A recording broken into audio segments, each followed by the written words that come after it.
You are watching the press preview, a first look at what's on the front pages as they arrive.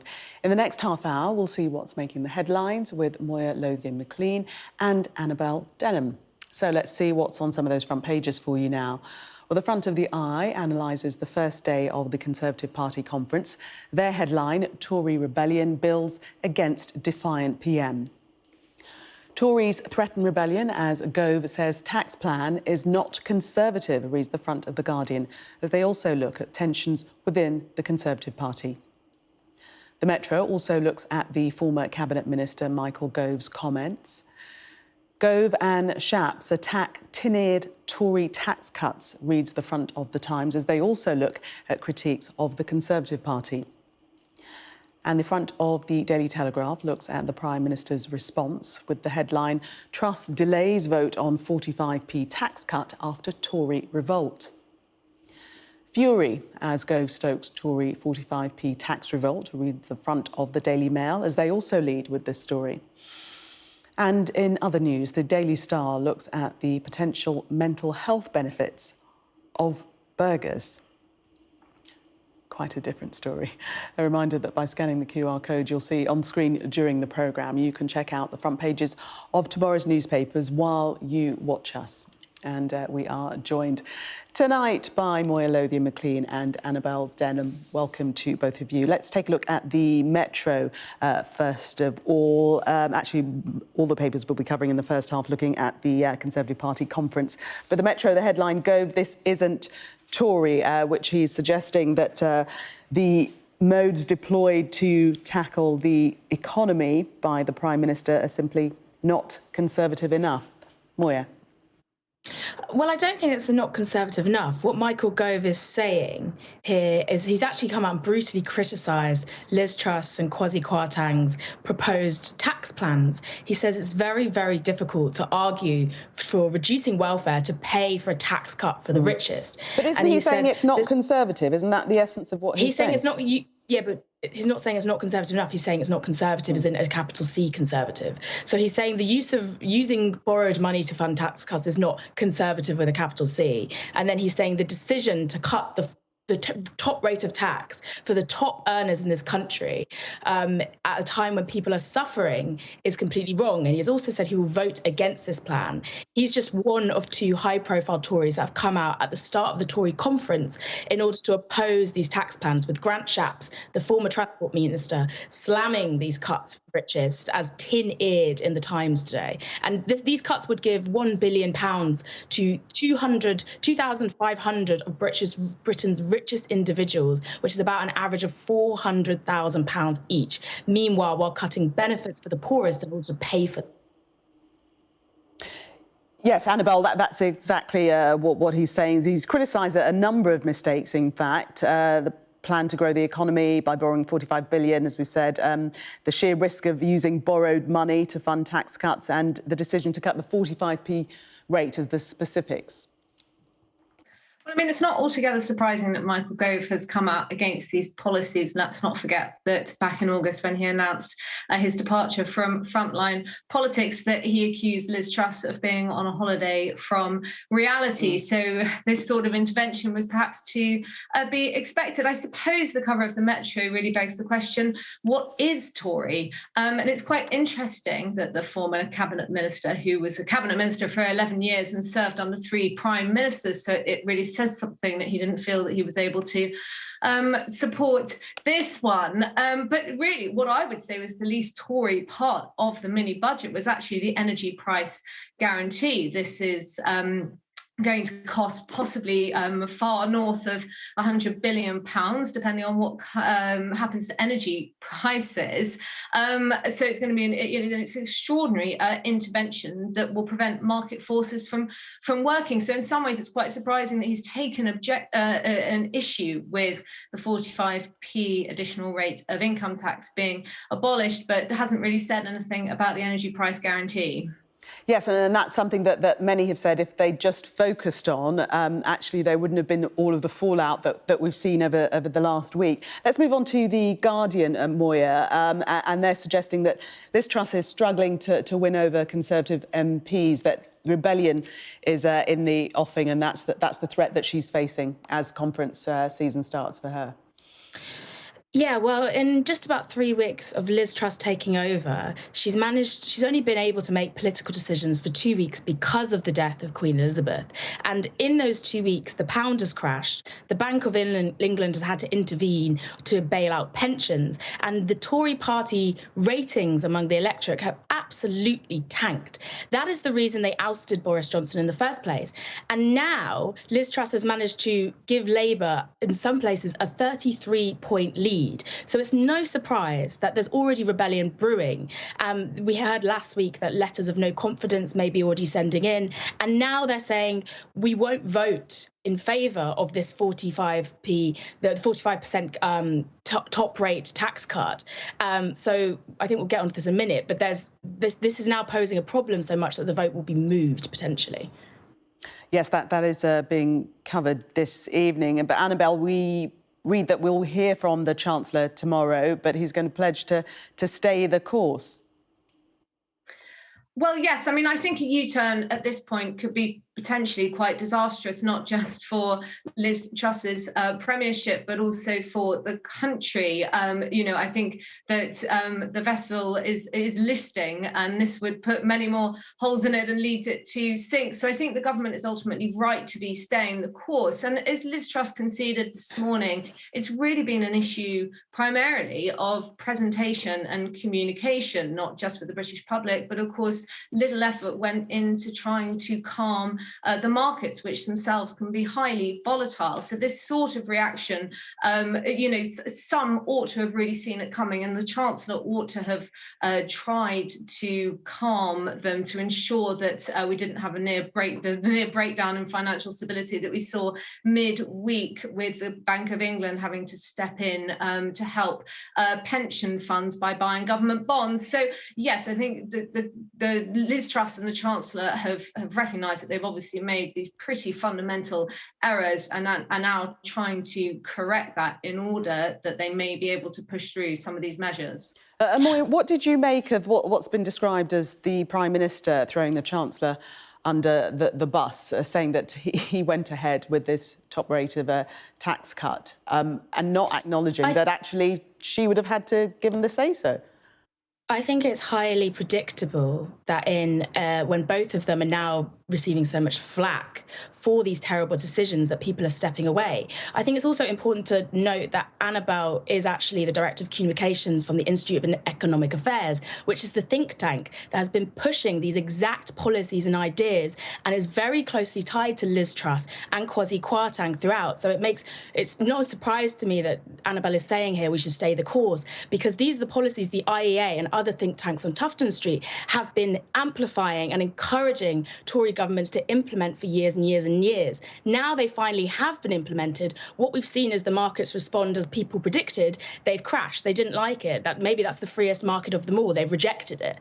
But it doesn't surprise me at all that Liz Truss is now trying to withdraw from some of the political flack and make sure that her Chancellor potentially takes the fall. She is a survivor. She has survived this long in politics, and she is known for flip-flopping on positions. So if we get a U-turn, that also wouldn't surprise me either. But I hope we do, for the sake of the people in the country that will be most affected by these massively unequal new measures.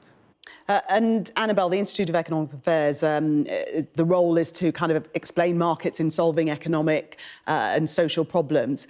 And in that respect, do you believe that really there is no room for a U-turn in terms of policy direction, that the Chancellor and the Prime Minister need to continue along this route? Well, look, I mean, obviously, the Institute of Economic Affairs is a free market think tank, and Moya is absolutely right that we have advocated for some of these policies and have indeed been doing so since we were founded back in 1965. Look, we've got the tax burden at the highest level that it's been in 7 decades. You know, a lot of people were against the hike in national insurance contributions that came in earlier this year, and which Liz Truss has reversed, and a lot of economists across the spectrum were opposed to the corporation tax rise. So this isn't purely the sorts of measures that the Institute of Economic Affairs was proposing. But no, that's absolutely right. And it's frustrating in some ways, really, that there's been so much focus on this 45p additional rate of income tax, given that it's going to cost very little. In fact, by some estimates, it may not cost anything at all. You know, we need to bear in mind... just to clarify, what is the IEA position on that then? I can't speak for the IEA's position on any measure or policy that the government might be introducing, but my own view is that it's absolutely right to be looking to cut the 45p rate of income tax, additional rate of income tax. And let's not forget that it was 40p under Labour government. It was actually the coalition government that brought in the higher rate back in 2010. So we're only taking ourselves back to where we were 12 years ago. Like I said, it's relatively inexpensive, pretty trivial when you compare it to the massive cost of the energy price guarantee. And the idea behind cutting it is that it should stimulate investment, it should incentivize people to work. And we also, do have the problem that since 2010, the threshold hasn't been adjusted. If it had been adjusted in line with inflation, then today the threshold wouldn't be £150,000 salary, it would be £215,000. And I'm just not very comfortable with successive governments just increasingly pushing more and more people into the higher rates of tax. Okay. But it raises about £6 billion. So that top rate of tax raises about £6 billion, and it's paid by only 500,000 people, some of the richest in the country. And the idea that these tax cuts are benefiting everyone, and that the comparison of the energy price freeze, which isn't really a price freeze at all, it just means some people on average will only pay £2,500. It still can go higher than that. Comparing that as a big spending measure that's designed to try and save people from energy prices that could absolutely ruin households to this tax cut for the very rich in the country, they're just not equivocal things at all. OK, Moya and Annabel, I think you've had equal time on this particular story. We must go to the break. Coming up, a look at this story on the front of the Times. Their headline, Putin threat to go nuclear may not be a bluff, says the US. Do stay with us for more.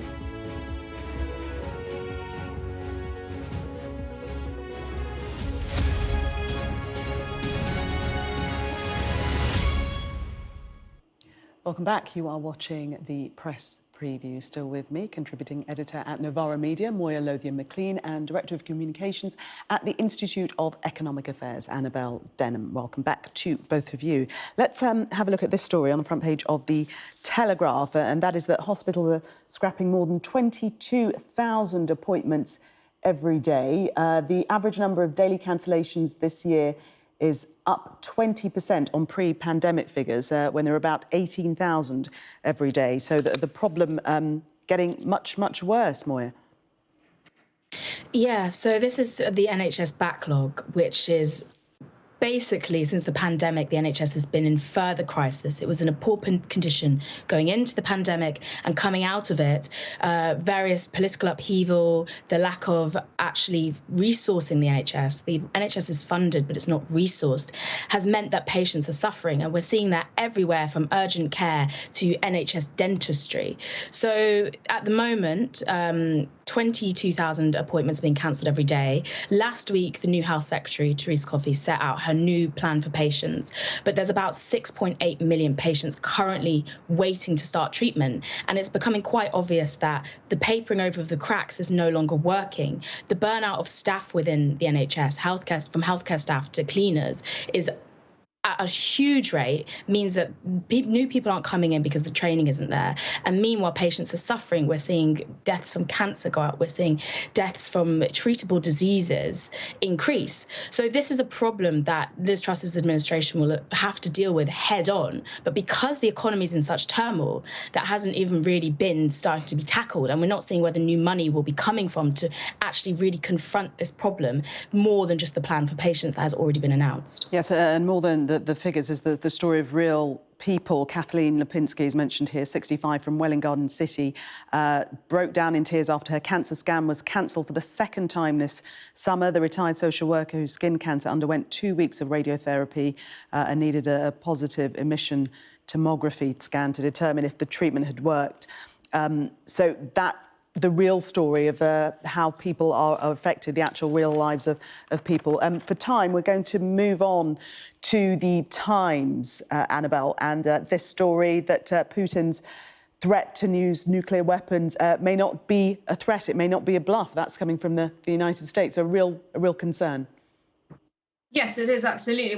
Perhaps when it comes from the Kremlin, you're not sure if this is just nuclear saber rattling, but when it's coming from the American Defense Secretary, it sends chills down the back of your spine, doesn't it? You know, this is what we've all feared, and we talked about it, and the article talks about this nuclear saber rattling. But of course, I can remember when we were talking about Putin's saber rattling just before he sent tanks across the border, and now that the Russian president is really backed into a corner. I think there's a question to be asked, well, who knows what he might do next? Now, it's possible that he is threatening and frightening the West because he's trying to test our resolve. Of course, he's choking off energy supplies just as we go into winter. And I think the West's commitment to the war in Ukraine over the next 6 months is going to be tested enormously. And the challenge will be for us to continue to support Ukraine by providing military assistance and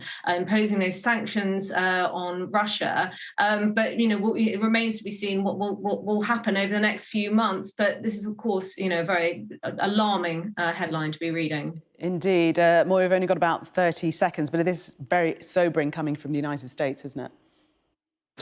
Yes, it is indeed. And something else that Times story picks up on is that the US defense intel says that Putin is not likely to use nuclear power straight away. It's more likely that a cyber attack or cyber sabotage would hit Europe first to attack critical infrastructure. So once again, I do think this is the United States trying to make sure that people aren't just becoming complacent or hedging their bets, and they're warning against every possible outcome. The time. Thank you very much.